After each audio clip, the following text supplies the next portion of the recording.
9월 23일 새벽 영상 예배 나오신 성도님들을 환영하고 축복합니다. 우리 함께 하나님 말씀 받겠습니다. 이 복된 시간 우리에게 주시는 하나님 말씀은 사도행전 11장 1절로 18절 말씀입니다. 신약성경 206면에 있습니다. 하나님이 하셨습니다 라는 제목으로 함께 말씀 받겠습니다. 제가 읽겠습니다.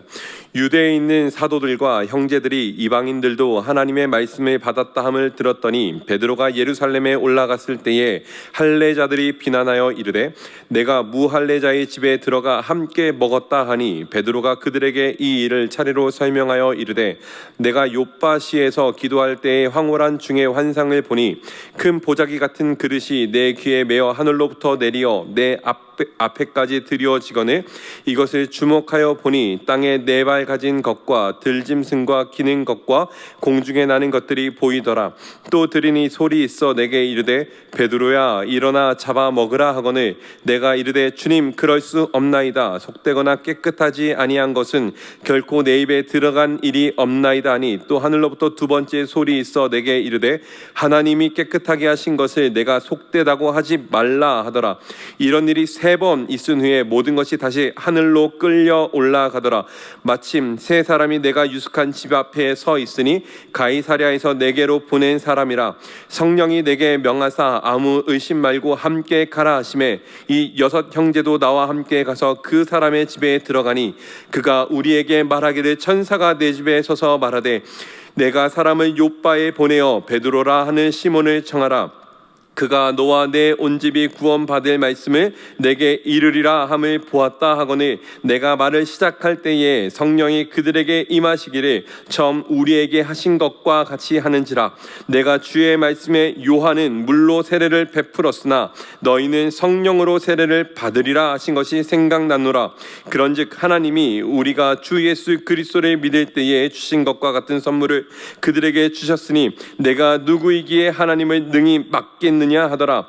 그들이 이 말을 듣고 잠잠하여 하나님께 영광을 돌려 이르되 그러면 하나님께서 이방인에게도 생명을 얻는 회개를 주셨도다 하니라.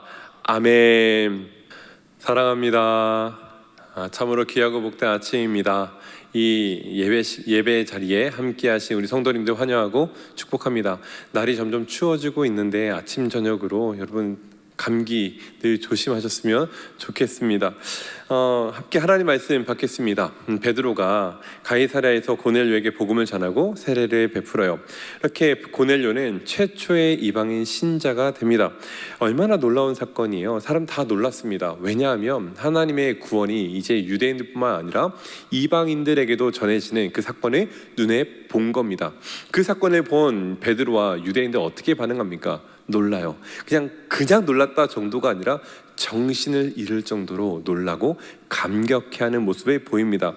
그런데 이 예루살렘에 있었던 이 사도들과 유대에 있던 형제들이 이 사건을 듣자 그들은 다르게 반응합니다. 어떻게 반응하는가? 2절에 보니 이렇게 기록되어 있어요. 베드로가 예루살렘에 올라갔을 때에 할례자들이 비난했답니다. 그런데 비난의 이유가 굉장히 충격적이에요. 왜 그들에게 복음 전했습니까? 왜 그들에게 성령이 임했습니까? 왜 그들에게 세례를 베풀었습니까? 에 대한 이방인의 구원 문제를 가지고 비난하는 것이 아니라 오직 이방인과 함께 먹지 말라는 유대인의 전통이 있는데 왜 그거 어겼습니까? 전통 어겼다라고 비난하고 있는 거예요. 여러분, 이거 말이 됩니까? 복음 전했잖아요. 예수님께서 승천하시면서 복음 전해라고 하신 말씀에 순종한 거잖아요. 그렇게 한 영혼 구원받고 한 가정이 예수님께로 돌아오고 그래서 하나님 나라의 확장을 이루어가기 시작했잖아요. 그러면 칭찬해야죠. 격려해야죠. 위로해줘야죠. 왜 비난하냐고요? 한 가지 질문해 볼까요? 여러분, 이 예루살렘에 있는 성도님들에게 복음이 먼저였을까요? 전통이 먼저였을까요? 이 질문을 그들에게 한다면 아마 똑같이 이렇게 이야기했을 겁니다. 당연히 하나님 말씀이 먼저지요, 복음이 먼저지요 라고 이야기했을 거예요. 그런데 실제 반응은 복음이 아니었습니다. 그들의 실제 반응은 자기 기준, 전통이 앞서는 거예요.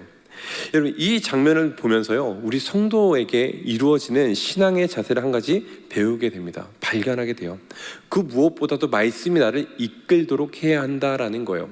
말 따로 행동 따로가 아니라 오직 하나님의 말씀이 내 앞에 있도록, 그래서 그 말씀이 나를 이끌어 가도록 늘 내어드려야 한다라는 겁니다. 말씀이 나를 이끌지 않으면 결국 내 기준이 판단하게 되고, 내 기준으로 비판하고, 내 기준으로 형제를 혹은 자매를 말할 수 없는 상처로 이끌어갈 수 있게 한다라는 거예요. 근데 이 일은 내 안에서만 이루어져야 되는 일이 아닙니다. 우리 공동체, 특별히 우리 교회 안에도 이루어져야 하지 않겠습니까? 교회는 이래야 돼, 교회는 저래야 돼 라는 기준으로 움직여지는 교회, 이 기준에 부합하지 않으면 서로 원망하고 비난하는 교회가 아니라 오직 예수님께서 이끄시는 대로 움직이는 교회, 말씀대로 순종하는 교회, 그래서 서로 화평한 교회, 그 교회가 우리 교회가 되길 소망합니다. 이 비난에 대해서 이렇게 비난하자 사도 베드로가 어떻게 반응하는가? 고넬료에게 있었던, 그를 만나러 간 시작부터 세례 베푼 이야기까지 다 해요. 근데 여러분, 이 일은 예루살렘 형제들이 다 아는 이야기, 반복하는 이야기가 아닙니다. 그들도 알고 있었던 똑같은 이야기 또 하는 게 아니에요. 한 가지 의도를 가지고 이야기하는 겁니다. 무슨 이야기요? 이 일 시작부터 이 일 끝까지 하나님께서 함께 하셨다, 이 일은 하나님께서 이루어 가신 일이다라는 것을 이야기합니다. 여러분, 다시 한번 봐보세요. 환상부터 그 세례 받는 시간까지 누구의 이야기가 계속 들어갑니까? 하나님의 이야기만 들어가요. 결국 베드로가 17절에 이렇게 고백하죠. 그런즉 하나님이 우리가 주 예수 그리스도를 믿을 때에 주신 것과 같은 선물을 그들에게도 주셨으니 내가 누구이기에 하나님을 능히 막겠느냐? 내가 누구이기에 하나님의 능히 막겠느냐라고 고백하는 거예요. 그러니 제발 이방인과 함께 먹고 마시는 거 집중하지 말고 하나님께서 하신 일에 집중해 달라라고 요청하고 있는 겁니다. 이 베드로 모습 통해서 우리가 성도가 가져야 할 삶의 태도 한 가지를 배우게 돼요. 그것이 무엇인가? 바로 신앙 고백입니다. 베드로의 신앙 입에서 끊이지 않고 나오는 말, 하나님이 하셨습니다. 계속해서 그 이야기하고 있잖아요. 내 일로 만들어 버릴 수 있는데, 내가 자랑했다고, 내가 이 일 했다고, 하나님께서 나를 들어서 이 일 이렇게 하셨다고 하나님 이름 싹 가리고 자신의 이름 넣을만 한데, 베드로는 지금 그거 하잖아요. 오직 하나님의 일만 드러내고 있어요. 하나님께서 이 일을 하셨습니다라고 선포하고 있단 말입니다. 이런 신앙 고백이, 믿음의 고백이 저와 우리 성도님들에게도 가득했으면 좋겠습니다. 단지 교회 안에서만 하나님이 하셨어요가 아니라 내 삶 곳곳에 역사하시는 그 하나님을 바라보며 내 삶을 하나님께서 이루어 가셨습니다, 내 삶을 하나님께서 이루어 가십니다라고 고백할 수 있는 우리가 되었으면 좋겠습니다. 그래서 오늘 우리가 하루를 시작할 때 이렇게 고백했으면 좋겠습니다. 오늘도 하나님이 나와 함께 하십니다. 오늘도 하나님이 나의 삶을 만들어 가십니다. 하루를 또 마무리할 때 이렇게 고백했으면 좋겠습니다. 오늘도 하나님이 나와 함께 하셨습니다. 오늘도 하나님이 나를 통해 하나님의 일을 이루셨습니다 라고 고백할 수 있는 우리가 되면 좋겠습니다. 그런 말씀을 맺겠습니다. 그렇게 하나님의 일을 드러낸 결과가 무엇이었습니까? 하나님을 선포한 결과가 무엇이었습니까? 18절에 이렇게 기록되어 있죠. 잠잠하여 하나님께 영광을 돌려 이르되 그러면 하나님께서 이방인에게도 생명 얻는 회개를 주셨도다. 비난은 사라지고 그 자리에 화평이 찾아옵니다. 하나님에 대한 영광과 예배가 그 자리에 임해요. 우리 삶에 이런 일들이 계속해서 일어났으면 좋겠습니다. 시비가 있는 곳에, 비난이 있는 곳에 내가 있어서 더 문제가 커지는 것이 아니라 오히려 잠잠하게 되고 오히려 하나님께 영광을 돌리고 화목과 화평이 가득한 곳으로 바뀌어지는 은혜가 우리 성도님들의 삶에 가득했으면 좋겠습니다. 그렇게 축복의 통로로 쓰임받는, 그렇게 하나님께 귀하게 쓰임받는 우리 성도님 되게 축복합니다. 기도하겠습니다. 하나님 아버지, 오늘 짧은 시간 말씀 받게 하심 감사드립니다. 오늘 말씀처럼 내 기준이 아니라 하나님 기준으로, 하나님 말씀으로 살아가는 우리 되게 하시고, 더 나아가 복음 위에, 교회 위에 내 입을 닫고 내 행동을 절제시키고 오직 하나님의 일만 선포하는 자가 되게 하여 주옵소서. 그래서 우리가 있는 그 자리에 하나님의 영광이, 화평이, 평화가 가득한 하루 될 수 있게 도와주옵소서.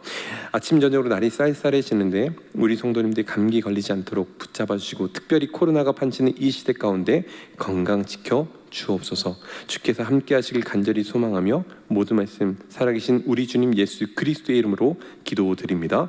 아멘.